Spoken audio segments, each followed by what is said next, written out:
সবাই নিজেদেরকে common আইডেন্টিটিতে Tripuri community হিসেবে পরিচিতি লাভ করার জন্য আপনাদের কাছ থেকে অ্যাপ্রুভেল চেয়েছে এবং ওনারা দাবি করেছেন যে ওনাদের যে টিআরআই থেকে একটা কালচারাল হচ্ছিল মোছালে ওইখানে যার যার সংস্কৃতি এবং কৃষ্টি ধরে রাখার জন্য একটা অফিস এবং তাদের কমিউনিটি হল থেকে আরও সমাজের বিভিন্ন বিষয়গুলো নিয়ে কথা বলা। আপনাদের তরফ থেকে এখন এই বিচার কী বা কী ডিসিশন নিয়েছেন, কী নেবেন? দেখুন, সরকার তো তৎক্ষণাৎ সিদ্ধান্ত করতে পারেন না। তার আগে যখন আমরা সমস্ত সমাজপতিদের সঙ্গে আগেও বসেছিলাম, তখন 21 পয়েন্টের উপরে আলোচনা হয়েছিল। তার মধ্যে মূল যে বিষয়গুলো ছিল ভাতা দেওয়া, তারপর ফেস্টিভ্যালের বিষয়ে, কিছু সামাজিক সংস্কৃতির বিষয়ে, জলের বিষয়ে, ম্যাক্সিমাম বিষয়গুলি কিছু কিছু হয়ে গেছে আর কিছু কিছু অন প্রসেস রয়েছে। তো আজকে যে বিষয়গুলো ওনারা রেখেছেন আমাদের সামনে, তো সেগুলো আমার সহযোগী সমস্ত মন্ত্রীদের সঙ্গে বসে আমাকে আলোচনা করতে হবে। আলোচনা করার পর যে বিষয়টা আমাদের ত্রিপুরি বলে আখ্যায়িত করার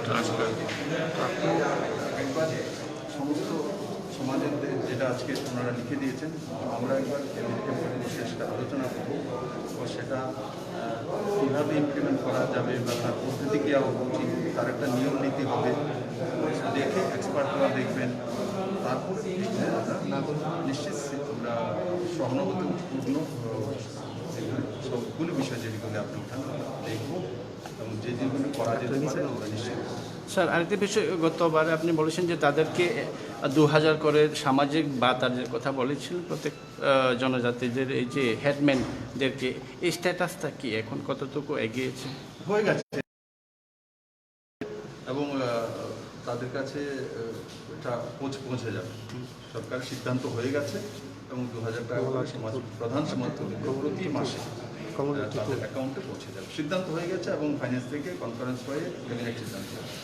স্যার, রাজন্য আমলে তো এরকম আমরা যা শুনেছি যে দশমীর দিনে অসম ভোজন হয়, সেটার আবেদন করে আপনাকে প্রত্যেক বছর দুর্গাপুজোর সময় যেটা করা, কিন্তু কখন আপনারা এই সরকার আশা করি এটা করলেন, এটির ব্যাপারে কি সিদ্ধান্ত গ্রহণ করেছি? ওটা বিগত মিটিংয়ের বিষয়টা উদ্দেশ্যে আমি বলেছি যে আমরা যা করব, আজকেও আলোচনা হয়েছে, কিন্তু বাস এটাই দেখা যায় করোনার যে এখনে প্রকোপ চলছে, তার মধ্যে দুর্গাপূজাও যে আমরা এটা কোনো রেস্ট্রিকশন রয়েছে, খোলা পূজা করতে হবে, তার মধ্যে মূর্তিগতটা হতে হবে, ডিস্টেন্স ভিতরে থাকতে হবে, সবগুলো রয়েছে।